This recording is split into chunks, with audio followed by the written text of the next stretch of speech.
dan Allah menggantungkan semua nikmatnya yang dia berikan kepada kita agar roda kehidupan di muka bumi ini bisa berjalan dari makanan, minuman, pakaian, pendapatan atau apa saja yang kita butuhkan serta puncaknya dibalas nanti di surga di akhirat dengan dua kata atau dua kalimat atau satu kalimat tapi terdiri dari dua kata itu alhamdulillah, maka jadilah orang yang selalu membasahi lidah dan bibirnya dengan kalimat ini. Selanjutnya kita panjatkan salam hormat kita kepada utusan Allah Nabi besar Muhammad sallallahu alaihi wa ala alihi wa sahbihi wasallam, sebagaimana Allah telah perintahkan kita untuk mengucapkan salam hormat tersebut, dan tentu sebagai balas jasa 23 tahun dari masa hidup beliau dihabiskan untuk agama ini, 13 tahun fase Mekah dan 10 tahun fase Madinah, sehingga sampailah kepada kita panduan hidup yang kita bisa jadikan sebagai pegangan, yaitu agama Islam. Seperti biasa, ibu-ibu sekalian, kita akan lanjutkan bedah buku kita, amalan-amalan yang menyebabkan tertolaknya azab Allah Ta'ala, yang ditulis oleh Syekh Abdul Aziz Al-Musyaiqi. Dan buku ini sudah kita bedah sampai ke faktor ketiga. Dan perlu saya ingatkan kembali, sudah menjadi sebuah sistem sebenarnya, dan kita juga tahu di alam kita manusia, setiap kali pelanggaran yang dilakukan kecil ataupun besar itu akan mendatangkan konsekuensi hukuman. Apapun sifatnya, baik itu misal hardikan, teguran, atau mungkin ada yang sampai pada tingkat hukuman fisik. Ya. Yang kita tahu juga kadang-kadang di alam manusia ada penjara, ada segala macam hal yang mungkin merupakan hukuman. Maka di hukum Allah Subhanahu Wa Taala juga sama. Ada konsekuensi hukuman dari setiap pelanggaran. Cuma bedanya di alam manusia ini kecil sekali kemungkinan kita dimaafkan. Kalau sudah melakukan pelanggaran, contoh ibu-ibu punya seorang pegawai mencuri uang. Seorang pembantu rumah tangga curi uang misalnya, dibawa uang 100 juta, 50 juta dibawa lari dari rumah. Mungkin kita sulit sekali untuk bisa memaafkan kecuali dia dihukum misalnya. Nah, kalau di alam Allah Subhanahu, kalau Allah di sisi Allah Subhanahu Wa Taala berbeda.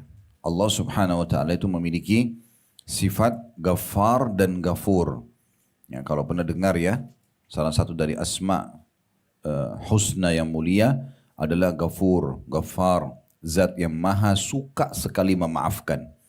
Allah itu justru zat yang sangat gembira kalau hambanya memohon maaf. Dan memohon maaf itu kalimat yang sederhananya adalah istighfar. Astagfirullah, ya, itu artinya saya mohon maaf ya Allah. Kalau ibu mau lebih lengkap lagi, diikutkan dengan taubat. Wa atubu ilaih. Apa itu taubat? Ikrar kalau ibu tidak akan ulangi. Jadi kalau kita mengatakan astagfirullah wa atubu ilaih, saya mohon maaf ya Allah dan saya janji tidak mau ulangi lagi. Nah, ini kesempurnaan. Tapi boleh saja kita cuma membaca istighfar. Contoh misalnya selepas sholat, sunnah Nabi SAW, begitu salam beliau membaca 3 kali astagfirullah, astagfirullah, astagfirullah. Tanpa ada tambahan lafaz lain. Nabi SAW tidak tambah dengan wa atubu ilai atau yang lainnya. Dan termasuk bagian daripada kesempurnaan iman kita kalau kita mengikuti dan mencontohi kemurnian ajaran Nabi SAW. Kita boleh baca model istighfar yang lain, kalau selain zikir habis sholat, tapi habis sholat karena ada penentuan jenisnya, jumlahnya, waktunya, maka kita ikuti seperti itu tanpa ditambah dan dikurangi. Kalau selepas salam, Nabi SAW cuma baca setiap habis sholat, astagfirullah, astagfirullah, astagfirullah.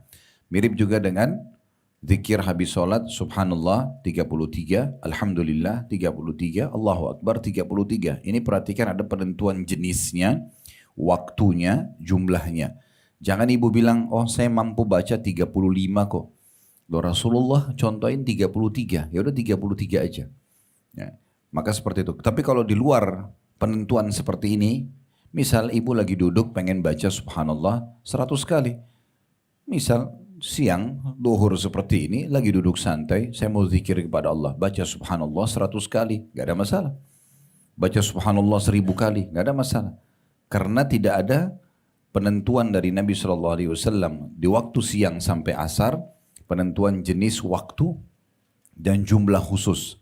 Tapi kalau ada penentuannya, kita harusnya memurnikan ajaran baginda Nabi alaihi salatu wassalam. Jangan ditambah-tambah, karena pasti Nabi mengikuti perintah dari Sang Pencipta Allah Subhanahu wa taala. Nah, istighfar ini Bapak Ibu sekalian mudah sekali diucapkan. Dan kita tidak harus nunggu ada kesalahan baru istighfar. Karena Allah menjadikan istighfar atau permohonan maaf kepadanya ini sebagai bentuk ibadah. Jadi biar kita lagi tidak buat salah, tapi kita mengatakan astagfirullah, astagfirullah misalnya, atau ditambah dengan astagfirullah wa atubu ilaih, tetap dicatat pahala di sisi Allah Subhanahu wa taala walaupun kita sedang tidak ada pelanggaran agama. Makanya kata Nabi SAW, aku sendiri, kata Nabi, beliau seorang Nabi dan utusan Allah, beristighfar dan bertaubat kepada Allah sehari 70, dalam riwayat lain 100 kali. Ya, jadi walaupun tidak ada dosa, ya, karena kita tahu Nabi Muhammad SAW, ya, sebagaimana Aisyah radhiyallahu anha mengatakan dalam hadis yang sahih pada saat melihat Nabi SAW sholat malam, dan saking seriusnya beliau sholat malam sampai kakinya pecah-pecah. Sallallahu alaihi wasallam kena lama berdiri. Maka Aisyah mengatakan, ya Rasulullah, kenapa Anda lakukan ini? Sementara Anda ini orang yang sudah diampuni dosanya yang lalu dan akan datang. Jadi khusus nabi-nabi, ibu-ibu sekalian itu, mereka kalaupun belum buat dosa, ya, kalaupun nanti buat dosa misalnya, tetap sebelum mereka lakukan sudah dimaafkan. Itu khusus nabi-nabi. Jadi dosa yang lalu kalaupun terjadi ataupun akan datang semua sudah dimaafkan. Kata Nabi SAW, apakah tidak pantas aku menjadi seorang hamba yang bersyukur? Jadi aku ibadah ini bukan karena ada dosa, tapi karena aku bersyukur kepada Allah atas dipilihnya aku menjadi seorang nabi, diberikan kesempatan hidup, diberikan kesempatan ibadah. Kenapa nggak dipakai? Nah, seperti itu kurang lebih. Jadi istighfar ini jangan dianggap remeh dan jangan dianggap Bapak Ibu sekalian nanti kalau sudah ada kesalahan baru istighfar, jangan. Ya. Tapi jadikan dia sebagai rutinitas kita. Makanya Ali radhiyallahu anhu menitipkan sebuah pesan yang baik. Beliau mengatakan begini, sungguh sangat aneh kalau ada satu kaum atau satu orang binasa, sementara bersamanya obat penyelamatnya. Maka orang-orang berkata, apa yang Anda maksudkan dengan obat penyelamatnya? Kata Ali, istighfar. Jadi kita kalau lagi tidak ada masalah, ibu dan bapak selalu istighfar, maka itu nanti akan jadi satu kalau kayak kita obat yang kita taruh ya, kapan kita sakit lalu diminum. Nah, seperti itu, dia kayak cadangan sebenarnya. Nah, pengucapan istighfar ini selain ibadah juga dia seperti cadangan persiapan nanti kalau ada masalah kita dimaafkan dengan banyaknya istighfar yang sering kita baca. Bahkan istighfar ini, Bapak Ibu sekalian, bisa mendatangkan hajat-hajat yang kita inginkan. Bahkan bisa dipercepat. Makanya Imam Ahmad rahimahullah, kalau pernah dengar Imam Ahmad ini muridnya Imam Syafi'i. Karena ada 4 madhab ya. Ada madhab Abu Hanifah atau madhab Hanafi. Dipimpin atau dibentuk oleh, dirujukkan kepada Imam Abu Hanifah, dikenal dengan madhab Hanafi. Kemudian ada Imam Malik, dikenal madhabnya dengan Malikiyah. Ada Imam Syafi'i, madhabnya Syafi'iyah. Dan ada Imam Ahmad, madhabnya Hanabilah. Nah, Imam Ahmad ini muridnya Imam Syafi'i, dari 4 madhab ini. Beliau di akhir hidupnya sudah sangat tua. Semua rambutnya putih, jenggotnya putih. Satu waktu dia tidak tahu, Bapak Ibu sekalian, kenapa hatinya tergerak ingin datang ke satu kota. Waktu itu di Irak. Dia pun tidak tahu. Tapi dia tetap ingin pergi ke sana. Dia bilang, saya tiba di kota itu, saya tidak kenal siapapun di kota itu. Tiba di situ, kemudian beliau sholat maghrib dan isya. Selepas sholat isya, seperti biasa masjid-masjid kita, itu ditutup ya. Karena sudah selesai, nanti paling orang datangnya sholatnya subuh lagi kan gitu. Nah, masjid ini kebetulan pada saat mau ditutup, karena waktu itu orang tidak ada foto kayak kita sekarang, tidak ada media supaya mengenal wajah orang, maka pemarbot masjidnya tidak kenal kalau ini Imam Ahmad. Karena orang belum ada foto pada saat itu, tidak tahu. Maka kata Imam Ahmad, saya pun diusir-usir oleh marbot masjid. Ayo keluar, orang tua keluar dari sini gitu. Kata Imam Ahmad, saya musafir, saya tidak ada tempat, tidak ada keluarga sini, saya ingin istirahat. Kata dia tidak bisa. Kata Imam Ahmad, saya didorong-dorong keluar lalu masjid dikunci. Sementara saya ada di teras masjid, tiba-tiba di sebelah masjid ada satu penjual roti. Dia lihat saya, kemudian dia mengatakan, wahai ya orang tua, bahasa Arabnya itu syekh ya biasanya. Dipanggil, silahkan kalau Anda mau istirahat di tempat saya ini. Tapi ala kadarnya, karena tempat saya ini tempat pembuatan roti. Ya, ada oven segala, dan oven masa dulu tuh yang di dinding. dinding dipanasin bukan oven listrik kayak kita sekarang. Jadi pasti panas sekali lokasi situ. Lalu Imam Ahmad mengatakan baiklah. Begitu Imam Ahmad datang ke situ disiapin tempat sama orang tersebut. Sambil orang itu buat adonan roti dan dia tempelin di dinding oven ya tradisional. Orang ini bilang astagfirullah wa atubu ilaih, astagfirullah wa atubu ilaih. Pembuat roti ini astagfirullah. Terus tidak pernah berhenti. Nanti kalau Imam Ahmad ajak ngomong baru dia jawab.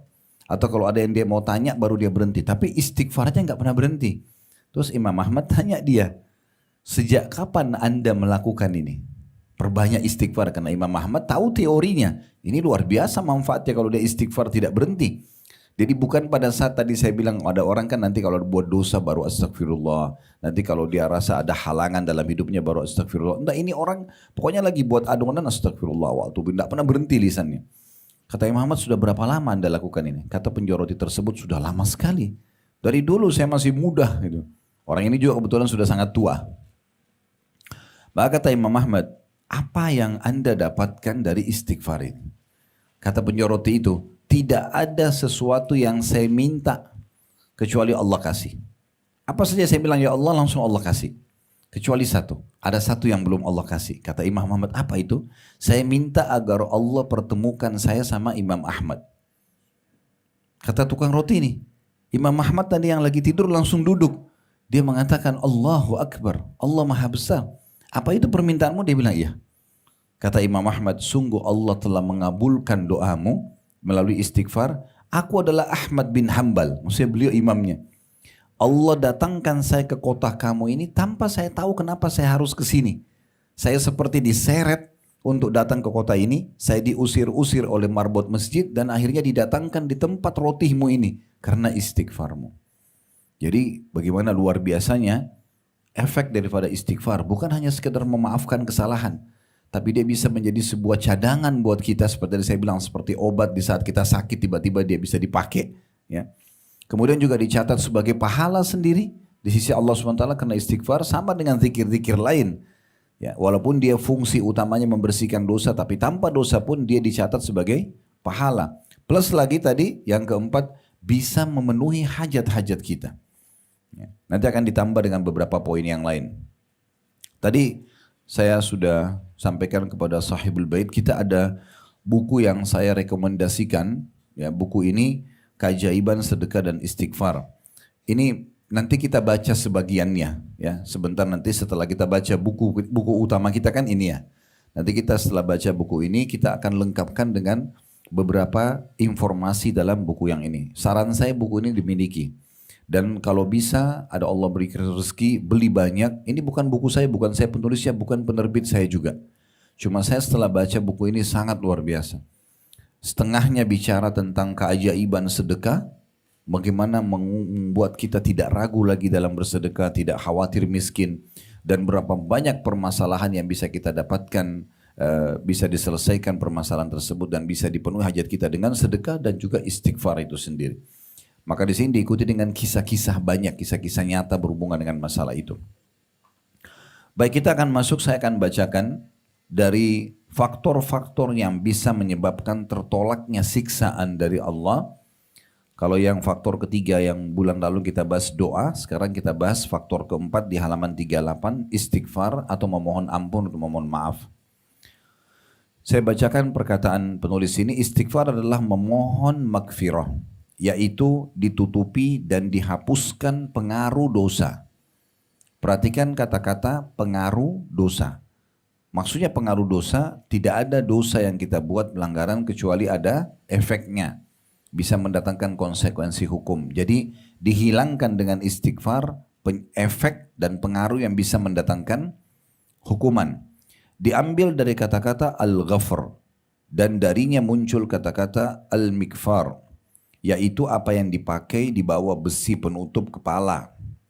Istighfar adalah meminta agar dosa-dosa ditutupi, dihapuskan pengaruh-pengaruhnya, dan tidak diberikan hukuman atas dosa tersebut. Nah, bagi yang pegang bukunya tolong digarisbawahi 3 poin itu penting sekali ya. Karena dikatakan di sini istighfar adalah meminta agar dosa-dosa ditutupi. Ini poin pertama. Berarti supaya tidak terekspos.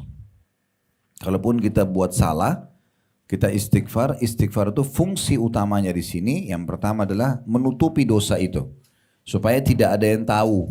Ya.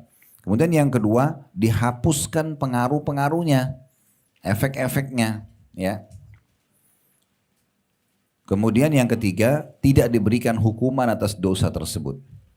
Jadi 3 hal ini saja kalau kita dapatkan, itu sudah luar biasa. Apalagi kalau ditambah dengan faidah-faidah yang lain. Istighfar disinyalir dalam Al-Quran itu ya, lebih dari 50 ayat. Lebih dari 50 ayat. Ayat Al-Quran ada 6.000 sekian ayat. 50 ayat itu berisikan istighfar. Allah menamakan untuk dirinya, N-nya besar kata ganti Allah, dengan nama-nama yang menunjukkan hal tersebut. Seperti Al-Ghafur, Ar-Rahim, dan At-Tawwab. Untuk memberikan motivasi kepada para hambanya. Al-Ghafur berarti yang paling suka atau yang maha menyukai memaafkan kesalahan hamba-hambanya. Ar-Rahim maha penyayang dan pengasih. Kemudian At-Tawwab yang suka menerima janji ikrar dari hambanya yang tidak mau mengulangi lagi kesalahannya. Dan juga dari sini untuk memberikan motivasi kepada para hamba-hambanya dan menyuruh mereka supaya memperbanyak istighfar. Dan menundukkan lisan mereka dengan ibadah agung ini yang menjadikan hamba merasa bahwa dia memiliki Rabb yang akan menghukumnya karena dosa. Nah ini efek yang lain, kalau seseorang suka istighfar, maka Allah akan munculkan dalam hatinya perasaan iman, pengawasan dari Allah Subhanahu wa taala, sehingga dia selalu khawatir kalau buat dosa. Istighfar itu mendatangkan itu. Dia khawatir karena dia tahu ada Tuhan yang bisa menghukum dia. Dengan banyak istighfar muncul perasaan itu dalam hati kita. Istighfar adalah salah satu sebab besar untuk mendapatkan kebaikan dan dihindarkan dari keburukan di dunia dan di akhirat. Ini efek yang lain lagi. Kalau tadi ada 3 poin yang saya minta Bapak Ibu garis bawahi tadi, ya, di halaman 38-nya, istighfar ya, adalah minta agar dosa-dosa ditutupi, itu satu. Kemudian yang kedua, dihapuskan pengaruh-pengaruhnya. Yang ketiga, tidak diberikan hukuman atas dosa tersebut. Nah, kita bisa tambahkan yang keempat, yaitu di poin ini ya, istighfar itu akan di halaman 39 di atas sekali, menjadikan hamba merasa bahwa dia memiliki Rabb yang akan menghukumnya karena dosa. Munculnya perasaan kalau orang banyak istighfar, kalau dia punya Tuhan dan dia khawatir mengulanginya karena akan dihukum. Yang kelima, paragraf setelahnya, istighfar adalah salah satu sebab yang mendatangkan dan juga untuk mendapatkan kebaikan dan dihindarkan dari keburukan di dunia dan di akhirat. Ini mirip tadi kisah Imam Ahmad rahimahullah. Mulailah beliau mengangkat ayat-ayat Al-Quran yang berbicara tentang anjuran istighfar. Dalam surah Hud ayat 3, Allah berfirman, wa anistaghfiru rabbakum thumma tubu ilaihi yumatti'akum mata'an hasanan ila ajalin musamma. Dan hendaklah kamu memohon ampunan kepada Tuhanmu dan bertaubat kepadanya. Istighfar dan bertaubat. Kalau kita gabung astagfirullah wa atubu ilaih. Niscaya manfaatnya dia, D-nya besar kata ganti Allah, dia akan memberikan kenikmatan yang baik kepadamu.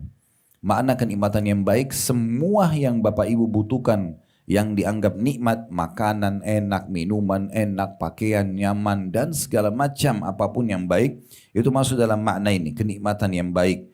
Kalau dia beristighfar dan bertaubat kepada Allah dan dia rutinkan, maka niscaya Allah akan memberikan kenikmatan yang baik kepadanya sampai waktu yang telah ditentukan. Maksudnya sampai ajalnya datang. Ini kata penulis berisikan kabar yang baik dari istighfar. Dan bahwa itu merupakan faktor kenikmatan yang baik, kelapangan dalam ajal dan bertambahnya karunia. Kelapangan dalam ajal maksudnya bisa saja diberkahi dan dipanjangkan umurnya.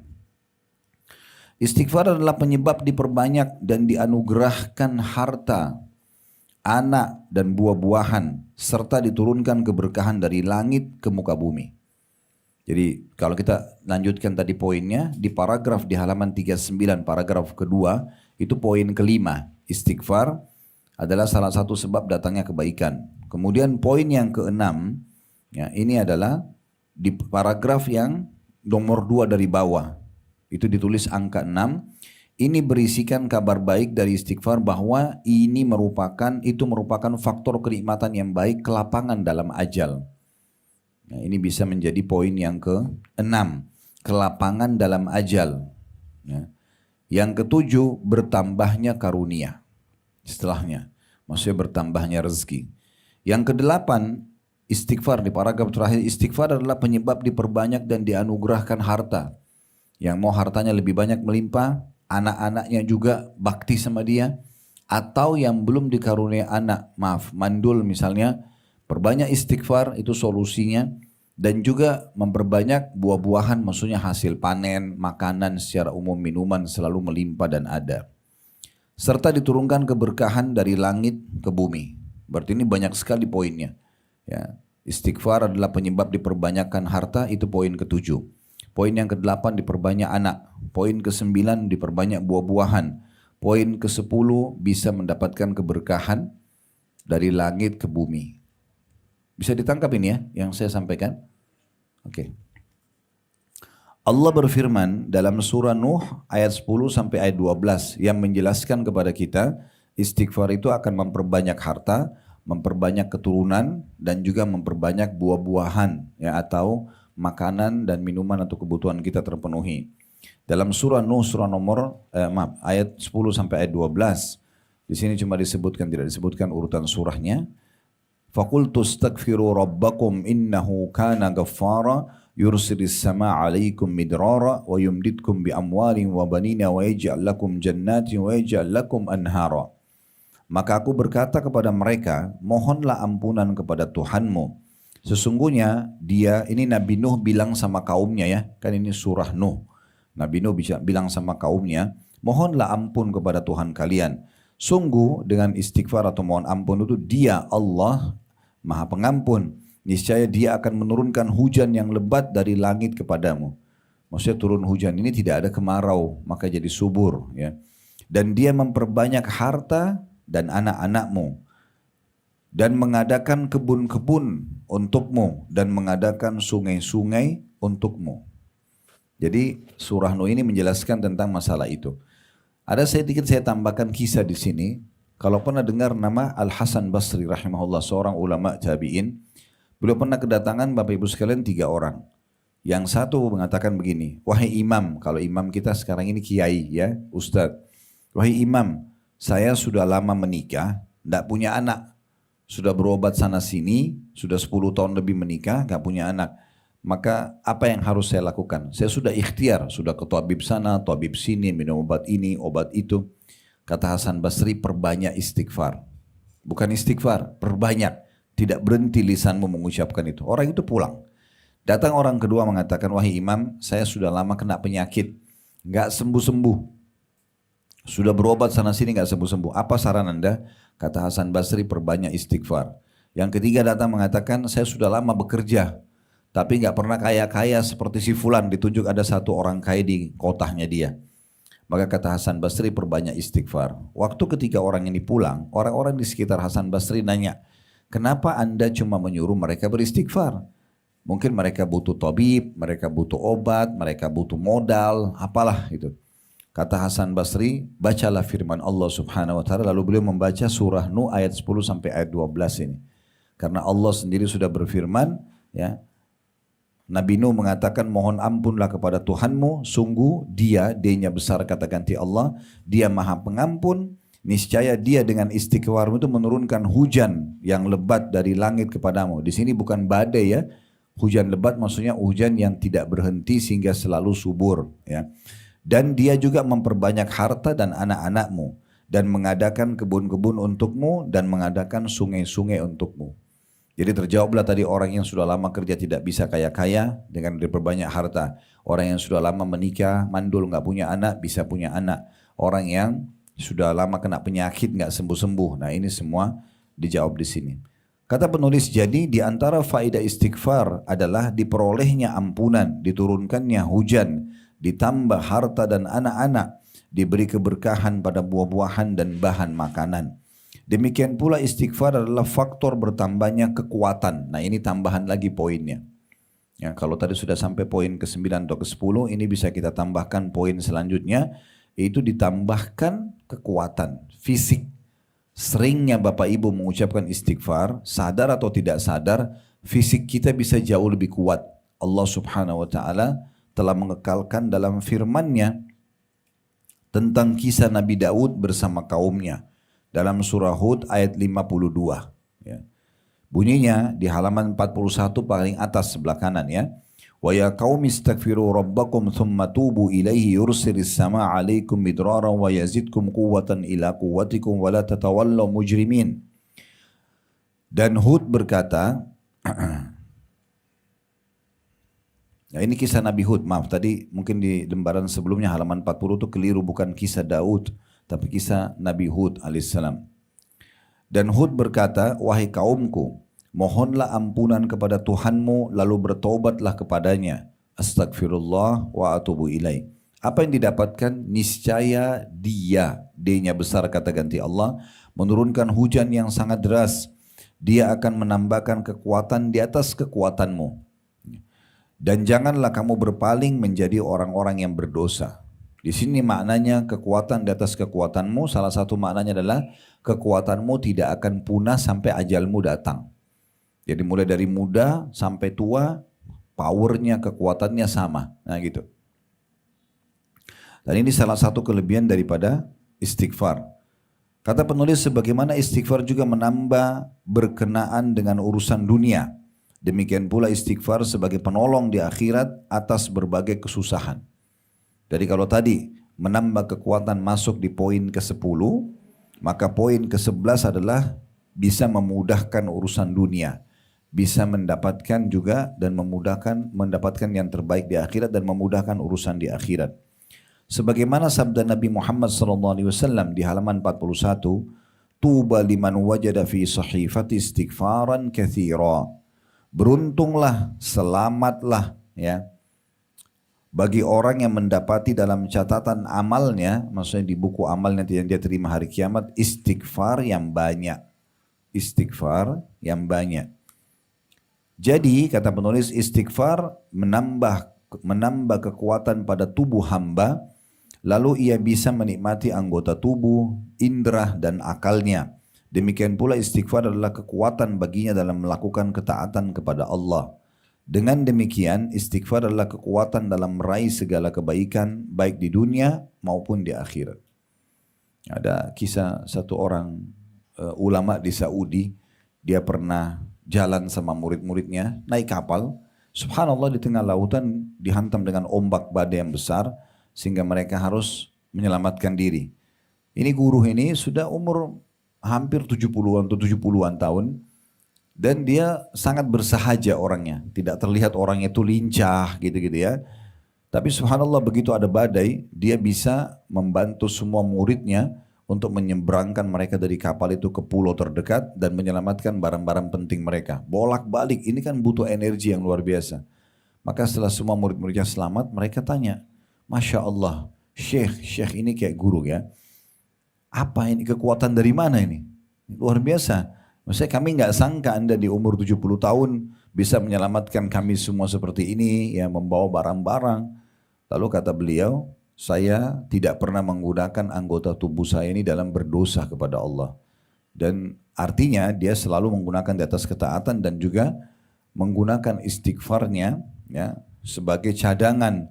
Kalaupun sampai ada kesalahan, maka Allah berikan kekuatan secara fisik. Kemudian dikatakan demikian pula, meninggalkan istighfar dan meremehkannya adalah faktor turunnya azab dari Allah pada negeri dan para hamba. Kalau ada satu orang, individual atau keluarga atau komunitas masyarakat yang tidak beristighfar, maka itu berarti sangat dekat dengan siksa Allah Subhanahu wa taala. Sebagaimana Allah mengatakan dalam surah Al-Anfal ayat 33, وَمَا كَانَ اللَّهُ لِيُعَذِّبَهُمْ وَأَنْتَ فِيهِمْ وَمَا كَانَ اللَّهُ مُعَذِّبَهُمْ وَهُمْ يَسْتَغْفِرُونَ. Yang artinya, tetapi Allah tidak akan menghukum mereka selama engkau Muhammad berada di antara mereka. Ayat ini turun kepada orang-orang kafir Quraisy, Bapak Ibu sekalian. Karena mereka sembah berhala, mereka makan bangkai, dan segala macam pelanggaran agama mereka lakukan. Tapi ada di antara mereka bahkan yang menantang mengatakan, hai Muhammad, datangkan saja siksa Allah kepada kami.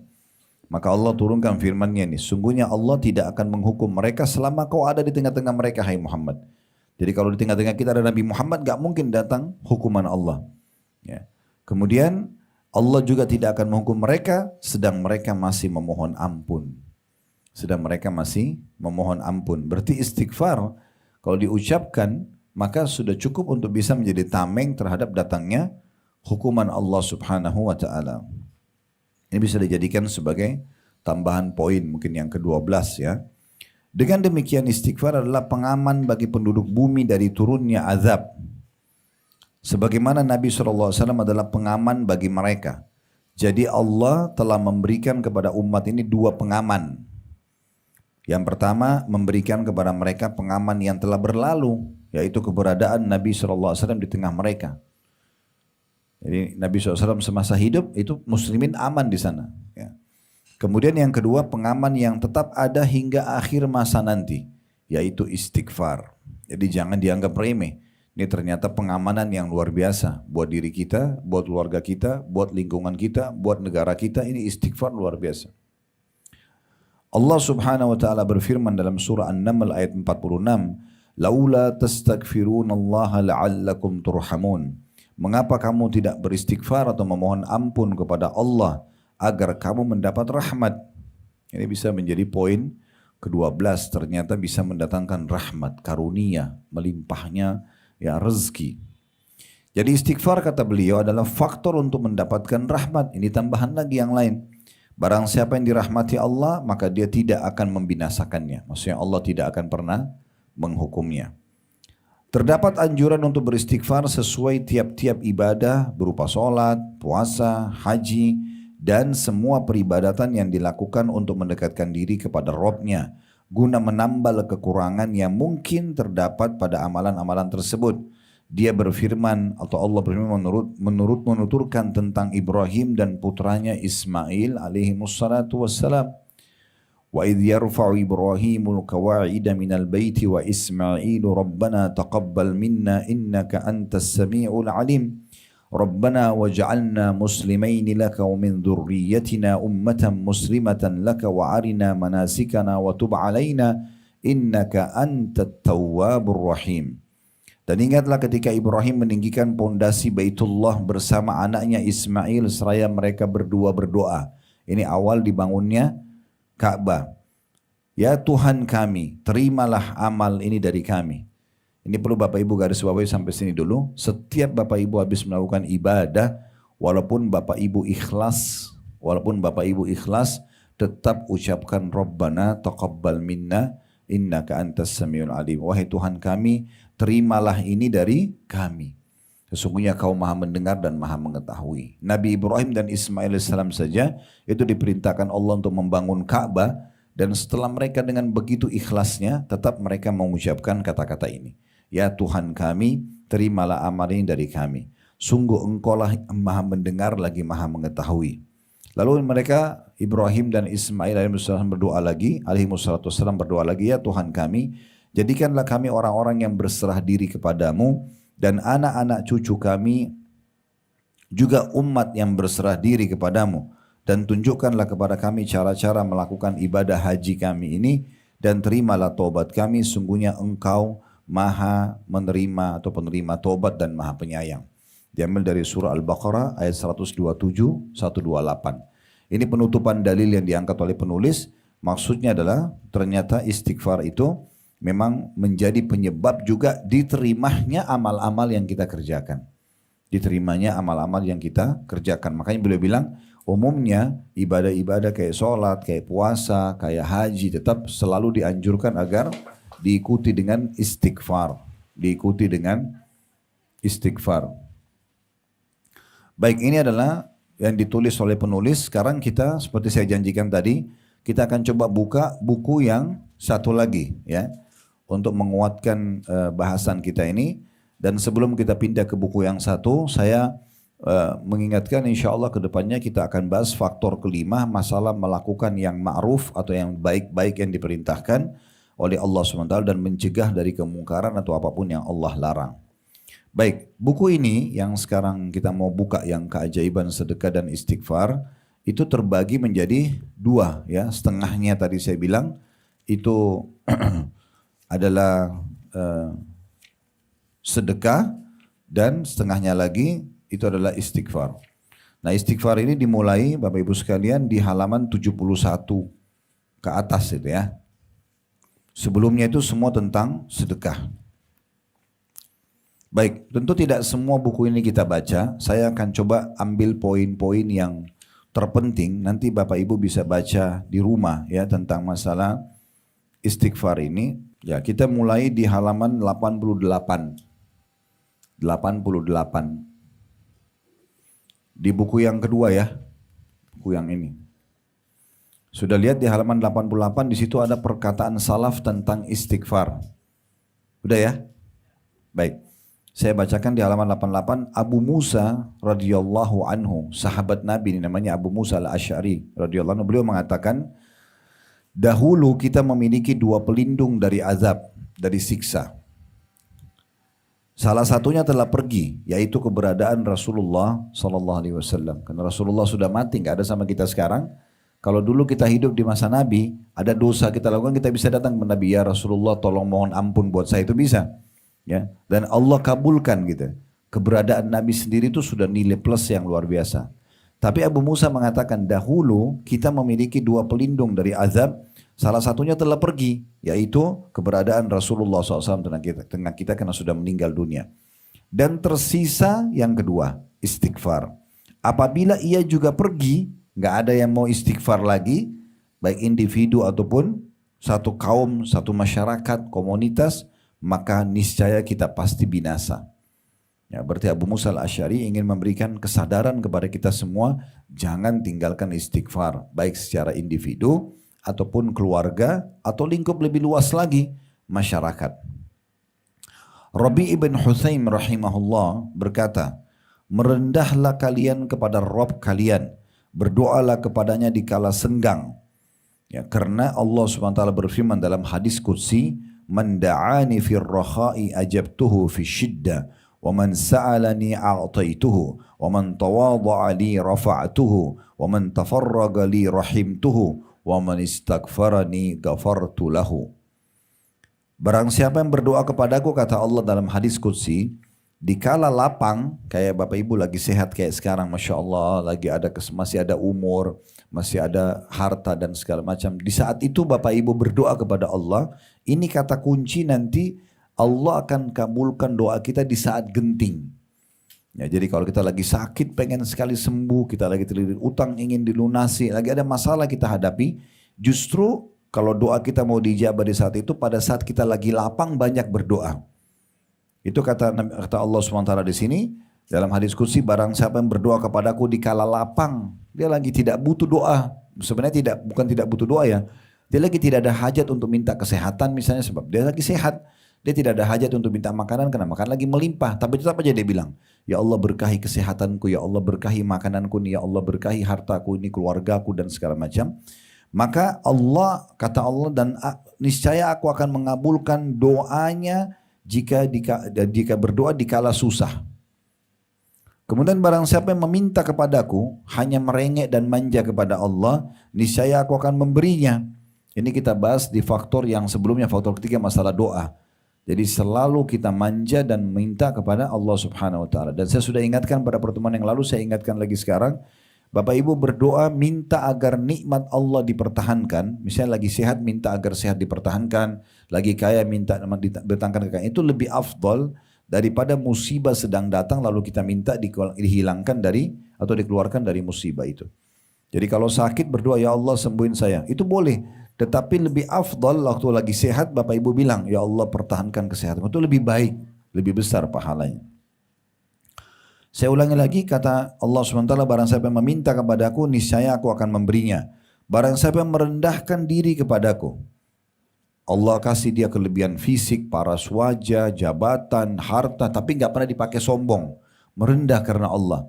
Justru dia berbaur dengan orang, justru dia berbagi, justru dia dermawan, justru dia ramah, justru dia santun. Ya, ini kata Nabi, kata Allah SWT, barang siapa yang merendah kepadaku, niscaya aku akan mengangkatnya, makin dimuliakan. Ya. Jadi jangan sampai kita justru begitu Allah bukain sedikit pintu rezeki seperti Qarun, langsung sombong, langsung anggap remeh orang lain, langsung tidak mau lagi lihat kerabatnya, nggak mau jenguk orang sakit, nggak mau lihat tetangganya. Nah ini bisa diangkat nikmat itu dari dia. Ya, kita perlu tahu Bapak Ibu sekalian, setiap nikmat yang Allah berikan kepada kita ada hak orang lain di situ. Ya. Setiap Allah berikan kita harta bukan milik kita sendiri, kita boleh nikmatin, tapi berbagi dengan orang lain. Karena dengan berbagi ini justru disitulah puncak daripada syukur kita kepada Allah Subhanahu Wa Taala. Kemudian kata Allah selanjutnya, barang siapa yang mencurahkan dirinya untuk beribadah kepadaku, sibuk, detik demi detik semuanya ibadah ke ibadah yang lain. Ya. Niscaya aku akan merahmatinya, mengasihinya, melindunginya. Dan yang terakhir ini saksi bahasan kita, dan barang siapa yang memohon ampun kepadaku, istighfar atau astagfirullah, niscaya kata Allah, aku akan mengampuninya. Sahal ditanya tentang istighfar di halaman 89-nya ya, di paragraf yang kedua. Sahal ditanya tentang istighfar yang menghapus dosa. Dia menjawab, permulaan istighfar adalah istijabah atau menjawab panggilan Allah. Kalau orang istighfar diikuti dengan perasaan ingin mendekatkan diri kepada Allah, itu awal istighfar yang sangat baik atau permulaan istighfar. Jadi bukan karena terpaksa. Ya. Kemudian inabah, kembali kepada Allah. Dan terakhir muncullah rasa ingin taubat. Istijabah adalah amalan anggota tubuh. Inabah atau kembali kepada Allah adalah amalan hati. Dan taubat seseorang kembali kepada Allah dengan meninggalkan makhluk. Kemudian memohon ampun kepada Allah dari kelalaian yang telah ia perbuat.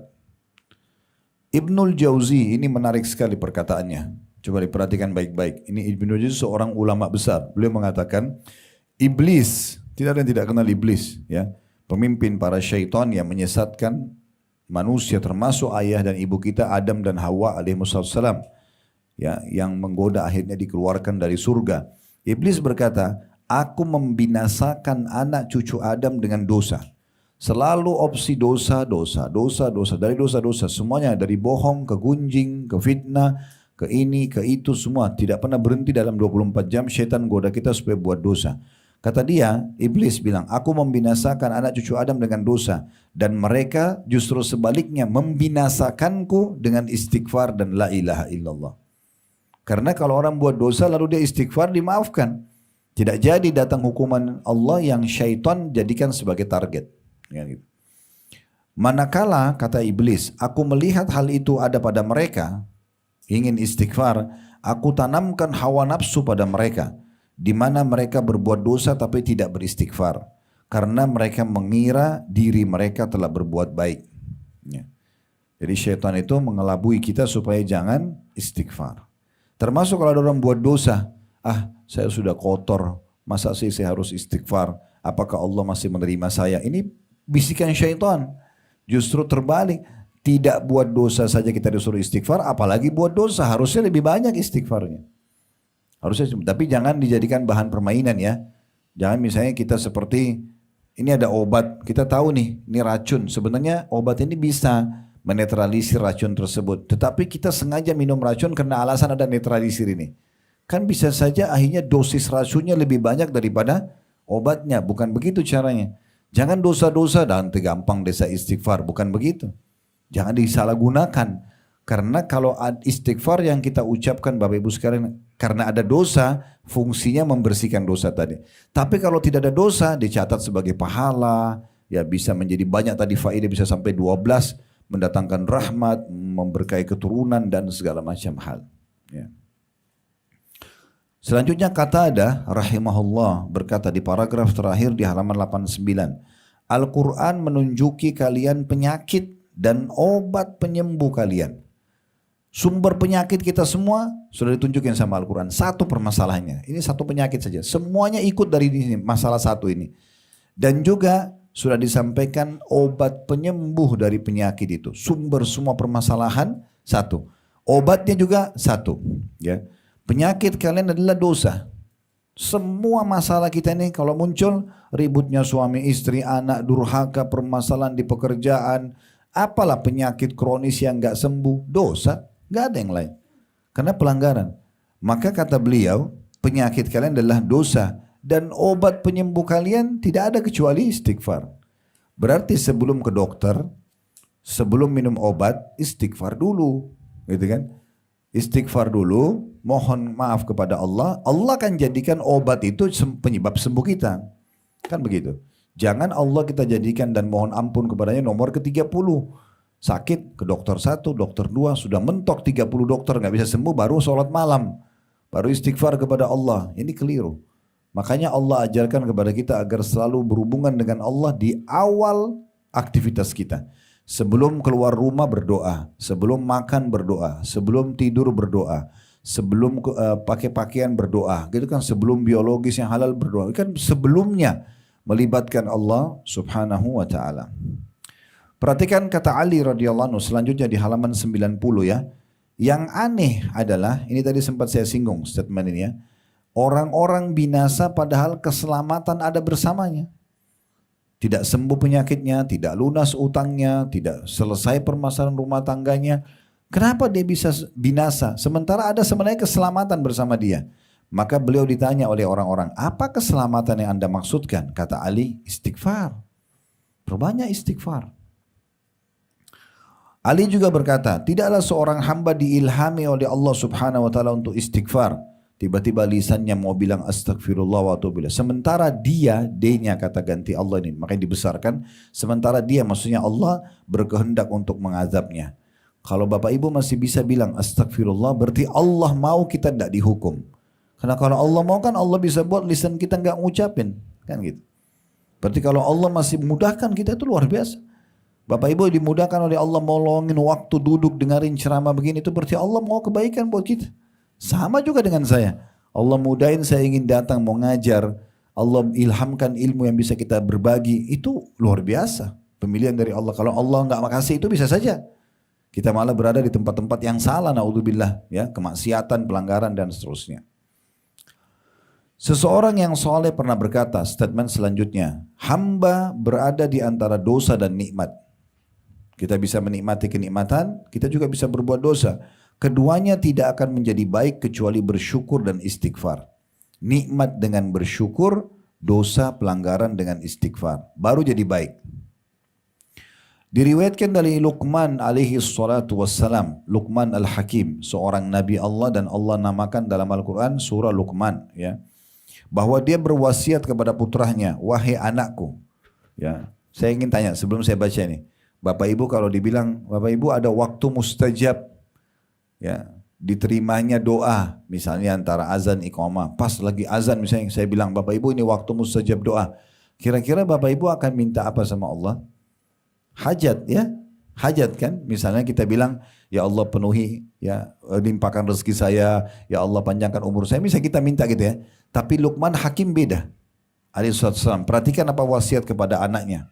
Dia bilang, wahai anakku, Allah memiliki beberapa waktu, tidak ditolak orang yang meminta pada waktu itu. Maka beliau tidak bilang, minta hajat-hajatmu, perbanyak istighfar. Di waktu mustajab doa saja, gunakan untuk istighfar. Karena orang kalau dimaafkan oleh Allah, berarti secara otomatis semua fasilitasnya akan dikasih setelah itu. Seperti sudah ada pemutihan, nah sekarang setelah itu silakan dikasih kesehatan, dikasih segala macam dengan istighfar. Jadi istighfar luar biasa. Ini wasiat seorang nabi kepada anaknya. Justru waktu mustajab gunakan istighfar kepada Allah. Aisyah berkata radhiyallahu anha, tuba bagi yang mendapatkan banyak istighfar dalam buku catatan amal. Tuba artinya keberuntungan atau bisa juga bermakna istana di surga. Bagi orang yang memperbanyak istighfar. Abu An Minhal, ini salah satu ulama juga berkata, rahimahullah, tidaklah seorang hamba didampingi dalam kuburnya. Kita semua akan meninggal. Nanti akan dikafani masuk kuburan dan semua orang yang mencintai kita juga akan meninggalkan kita. Tidak ada orang yang mencintai kita akan tidur bersama kita di liang lahat, nggak ada. Ibu juga kalau cinta banget sama anaknya misalnya, nggak mungkin ibu nginap di kuburan setelah anak meninggal, nggak mungkin. pasti akan pulang. Itu sudah menjadi peraturan Allah Subhanahu wa taala. Paling lama setengah jam, 1 jam di kuburan, besok pulang. Sedih iya, tapi nginap di kuburan nggak bakalan. Ya. Mustahil itu. Maka Abu Minhal mengatakan tidaklah seseorang itu didampingi dalam kuburnya oleh pendamping yang lebih dicintai daripada istighfar. Karena nanti amal soleh akan mendampingi kita di kuburan. Kata Nabi SAW, kalau anak Adam meninggal akan ikut 3 ke kuburannya. Keluarganya, hartanya, dan amalnya. Serta akan pulang 2. Keluarganya akan pulang, hartanya akan pulang. Ya. Anak-anak, pasangan hidup kita akan beraktivitas seperti biasa setelah kita meninggal. Kemudian harta kita akan dibagi warisan, mobil, rumah, tanah, dan segala macam. Tinggal bersama kita amal saja. Dan ini nanti kata Nabi SAW dalam hadis Bukhari Muslim akan berwujud seperti makhluk yang sangat indah kalau itu amal saleh. Ya, tampan, bersih, berwarna putih, bercahaya, wangi. Ya, sampai si mayit akan berkata di kuburannya, siapa kamu ini, sungguh sempurna ciptaan Allah pada dirimu. Maka dia akan berkata, saya amal soleh ini akan menemani kau sampai hari kiamat. Nah, kata Abu Minhal, yang paling orang sukai nanti dari amal soleh itu istighfarnya.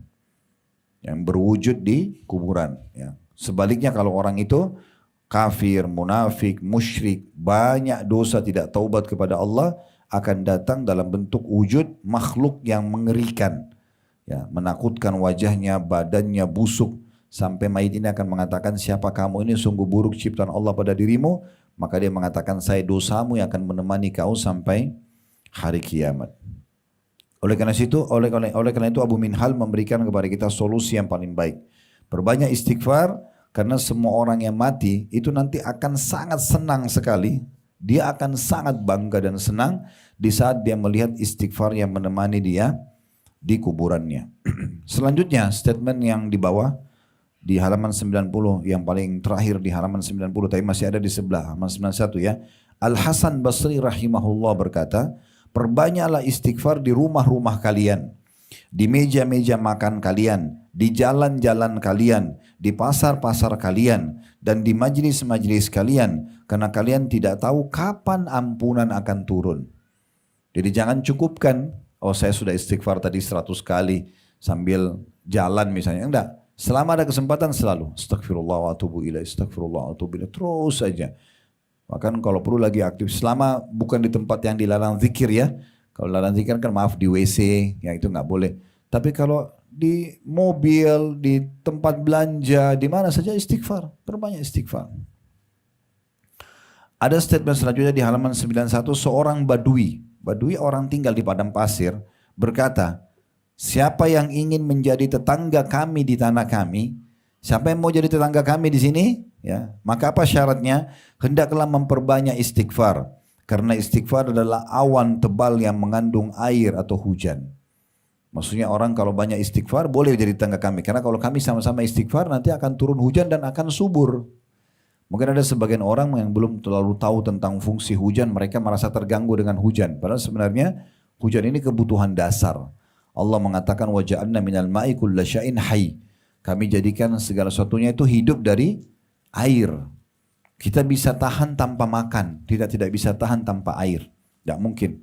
Ya. Abu Dzar radhiyallahu anhu itu pernah 40 hari di Mekah, nggak makan apa-apa, cuma minum air zam-zam, hidup. Ya. Kalau ada air orang bisa hidup, manusia hidup, hewan-hewan hidup, tumbuh-tumbuhan hidup. Jadi yang masuk sini turun hujan itu adalah hujan yang bermanfaat.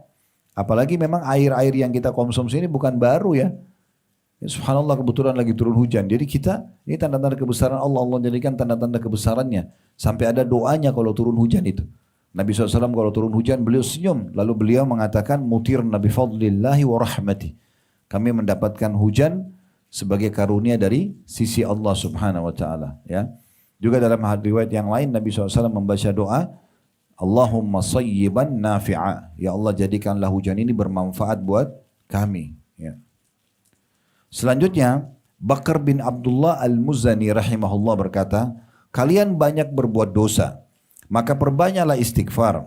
Karena seseorang kalau menemukan istighfar di dalam catatan amalnya pada setiap jarak 2 baris, di buku amal nanti hari kiamat, maka dia akan sangat senang melihat tempat itu.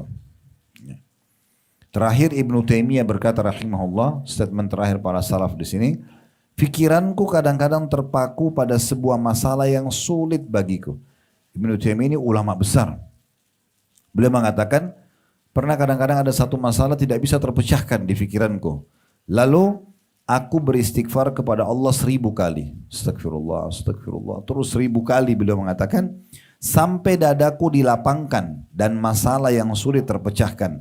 Aku kadang berada di pasar, masjid, atau sekolah. Tapi hal itu tidak menghalangiku dari zikir dan istighfar sampai aku meraih apa yang aku inginkan. Nah, jadi ini cuma sebagian kecil ya daripada ya perkataan salafus saleh, karena hampir semua sahabat, hampir semua tabi'in, tabi'in, mereka menukil statement-statement yang menarik tentang istighfar itu sendiri. Baik, setelahnya itu ada lafaz-lafaz istighfar. Ini saya tidak bahas di sini ya, karena melihat waktunya, nanti Bapak Ibu bisa baca. Kemudian juga ada kondisi dan waktu-waktu dianjurkan istighfar di bab setelahnya ya. Itu juga nanti Bapak Ibu bisa baca ya di rumah. Kemudian ada istighfarnya para malaikat, ada bab khusus. Itu juga tidak kita bahas ya, karena ini ada bahasan cukup panjang. Ada istighfarnya para nabi-nabi. Dinukil Nabi Adam istighfar, Nabi Nuh istighfar, Nabi Yunus istighfar. Nah, terus ada bab khusus istighfarnya Nabi Muhammad SAW. Ini juga yang tadi minimal atau minimal riwayat yang sudah kita sampaikan. Kalau aku beristighfar dan mohon ampun kepada Allah sehari ya 70 sampai 100 kali. Nah, sekarang kita mau masuk ke manifestasi dan buah istighfar. Ini yang kita bahas ya. Itu di halaman 114. Ini juga saya akan sampaikan garis besarnya. Yang pertama, manifestasi maksudnya apa yang Bapak Ibu dapatkan? Ya. Kalau saya istighfar dapat apa sih? Ini penulis berikan. Yang pertama, istighfar adalah penunaian titah Allah, maksudnya nilai ibadah. Tadi sudah kita singgung ini dan cukup banyak dalilnya di sini tentang masalah istighfar adalah ibadah. Yang kedua, langsung di halaman 118, istighfar termasuk sebab rezeki. Ya. Dan rezeki ini jangan selalu dipatok dengan duit saja ya, dengan uang. Semua yang bisa membuat roda kehidupan berjalan namanya rezeki. Ya, adanya kekuatan, adanya kesehatan. Ini mata kita masih bisa nangkap cahaya, Bapak Ibu bisa lihat saya bisa lihat, ini rezeki. Telinga kita bisa tangkap suara, rezeki. Kita masih bisa menghirup udara, oksigen, mengeluarkan juga hasil pembakaran, rezeki. Jantung kita masih berdenyut, segala macam lah. Ini rezeki yang luar biasa. Jadi terlalu banyak rezeki Allah Subhanahu wa taala. Jadi jangan dipatok dengan uang saja. Nah, itu yang Bapak Ibu bisa dapatkan yang kedua menurut penulis di sini. Yang ketiga ada di halaman 122 ya. Istighfar adalah sebab masuk ke dalam surga. Ada dalilnya tentang Sayyidul Istighfar ya. Bapak Ibu sudah hafal ini, dibaca zikir pagi petang. Allahumma anta rabbi la ilaha illa anta khalaqtani wa ana 'abduka wa ana 'ala ahdika wa wa'dika mastata'tu. A'udzu bika min syarri ma sana'tu. Abu'u laka bi ni'matika 'alayya wa abu'u bi dhanbi faghfir li fa innahu la yaghfiru dhunuba illa ant. Ini ibu dan bapak baca minimal sekali pagi, sekali sore. Itu dilihat di halaman 122. Ya, itu kata Nabi SAW, siapa yang membaca ini tulus karena Allah di pagi hari, kemudian dia meninggal sebelum sore, maka dijamin masuk surga. Siapa yang membaca 1 kali sore hari, dia meninggal sebelum pagi hari, dijamin masuk ke dalam surga. Itu 1 kali aja dibaca. Yang keempat, di halaman 123, istighfar adalah sebab dihapuskannya dosa-dosa. Jadi ini yang tadi menjadi penyebab daripada datangnya hukuman-hukuman. Kemudian selanjutnya, yang kelima ada di halaman 129, istighfar mencegah hukuman dan azab sebelum keduanya terjadi. Ini yang termasuk di judul buku kita yang awal tadi ya. Sebab-sebab ditolaknya siksaan Allah, dan di sini disebutkan tentang masalah kita selamat dari siksa. Yang keenam di halaman 130, istighfar adalah sebab diangkatnya derajat seseorang setelah meninggal. Nah, ini tadi karena belum disinggung, kita bisa lihat di halaman 130 dalilnya adalah hadis Nabi SAW, Inna Allah Azza wa Jalla yarfa'u darajata lil abdi salih fil jannah fayaqulu ya Rabbi anna li hadi fayaqulu bistighfari waladika lak. Sesungguhnya Allah Azza wa Jalla mengangkat derajat seorang hamba yang saleh di surga sehingga dia bertanya, nanti kita diangkat derajat di surga sangat tinggi. Kita sendiri taunya tidak pernah beramal bisa sampai ke derajat itu. Maka ahli surga itu bertanya, wahai Rabbku, wahai penciptaku, kepada Allah, dari mana nikmat ini bisa aku terima? Maka Allah mengatakan, istighfar anakmu untukmu.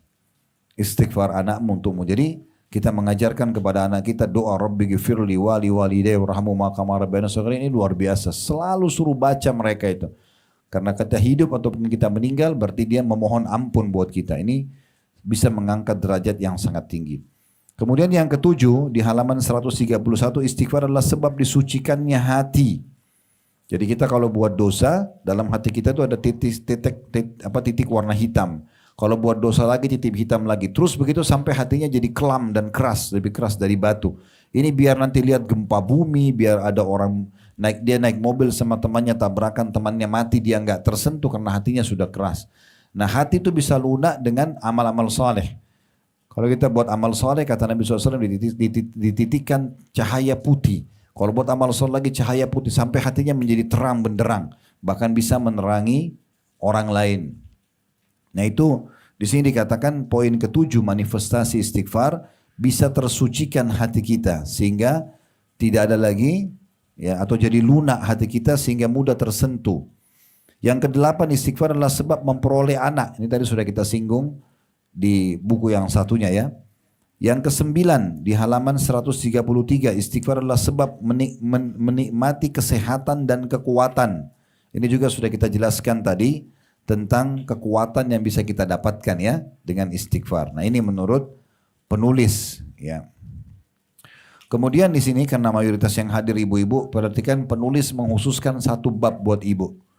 Di situ di halaman 136, kabar gembira bagi para wanita. Apa itu? Kita baca hadisnya supaya tahu.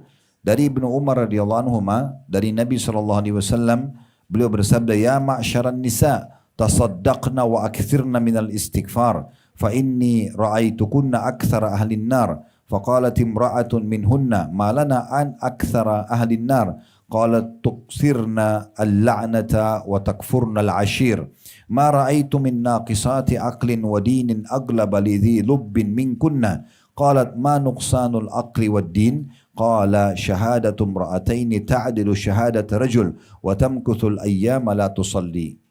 Hai para wanita, kata Nabi SAW, bersedekahlah dan perbanyaklah istighfar. Disuruh ibu-ibu juga punya program khusus untuk sedekah dan memohon ampun. Karena sungguhnya aku diperlihatkan kalian mayoritas penghuni neraka. Maksudnya para wanita. Seorang wanita bertanya, apa sebabnya kami para wanita menjadi mayoritas penghuni neraka? Kata Nabi SAW, karena kalian para wanita banyak melaknat, mencaci maki, mendoakan keburukan, ya. Dan juga suka mendurhakai suami. Aku tidak melihat orang yang kurang akal dan agamanya yang lebih kuat mempengaruhi hati laki-laki daripada kalian. Lalu orang itu berkata lagi, apa maksud lemah akal dan agama itu ya Rasulullah? Kata Nabi SAW, kesaksian dua wanita sama dengan kesaksian satu laki-laki dan wanita tidak sholat selama beberapa hari disebabkan dengan haid. Ya, tapi di sini yang kita ambil saksi bahasan adalah untuk mengobati semua permasalahan Bapak Ibu, terutama di sini pesannya ibu-ibu, perbanyak sedekah dan istighfar selain ibadah-ibadah wajib. Ini banyak sekali memberikan solusi dan buku kita ini sudah menggabungkan keduanya, keajaiban sedekah dan istighfar. Jadi selalu bersedekah. Kita sudah jelaskan sedekah itu Bapak Ibu sekalian, berikan yang terbaik, jangan berikan yang buruk-buruk ya. Selalu berikan yang terbaik. Kalau mau maksimal, apa yang ibu dan bapak makan, misalnya kita lagi makan di satu restoran, 50 ribu, 70 ribu rupiah misalnya. Anggaplah 100 ribu misalnya satu porsi kita makan. Beli porsi yang sama sedekahkan, itu akan maksimal. Karena kita bersedekah sesuai dengan jumlah apa yang kita konsumsi, itu sangat baik. Ya. Istighfar sudah kita jelaskan, perbanyak istighfar. Nah setelahnya ada kisah-kisah, ya ini yang berhubungan dengan istighfar. Ini cukup banyak di sini, ya. Yang bisa Bapak Ibu lihat, ada kisah Hasan Basri tadi yang 3 orang datang bertanya, sudah saya jelaskan tadi. Kemudian ada istighfar dan keberkahan rezeki yang datang. Ya, saya akan bacakan tuh di halaman 142. Kita pilih-pilih aja ya ini kisahnya karena cukup panjang, cukup banyak kisahnya. Tapi di halaman 142, di antara salah satu kisah nyata yang pernah terjadi karena banyak istighfar, perhatikan seorang ikhwan, seorang laki-laki pergi ke pasar untuk menjual dagangannya. Waktu itu pasar sesak dengan penjual dan pembeli. Dia duduk di tempat yang telah disiapkan untuk jualan dan menjajakan dagangannya. Sementara itu ia duduk di dekatnya, di dekat barang dagangan. Waktu berlalu lama tapi orang-orang tidak ada yang tertarik dengan barangnya. Orang-orang datang melihat kemudian pergi. Dia sangat membutuhkan uang dan mau tidak mau harus menjual barangnya ini. Waktu sudah lama tapi tidak seorang pun yang mau membeli. Dia merasa sempit dan mulai berpikir apa yang harus dia lakukan. Seketika muncul di ingatannya sebuah hadis yang pernah dia dengar dari imam masjid. Yang berbunyi Rasulullah SAW bersabda, man akthara istighfara ja'alallahu lahu min kulli hammin faraja wa min kulli diqin makhraja wa razaqahu min haitsu la yahtasib. Barang siapa yang memperbanyak istighfar, niscaya Allah akan menjadikan untuknya kelapangan dari setiap kesedihan dan jalan keluar dari setiap kesempitan, dan Allah akan memberinya rezeki dari arah yang tidak disangka. Dia pun mulai beristighfar dan bercerita, demi Allah dia bilang, tak kala saya mulai istighfar, orang-orang mulai datang kepadaku di dagangannya dia.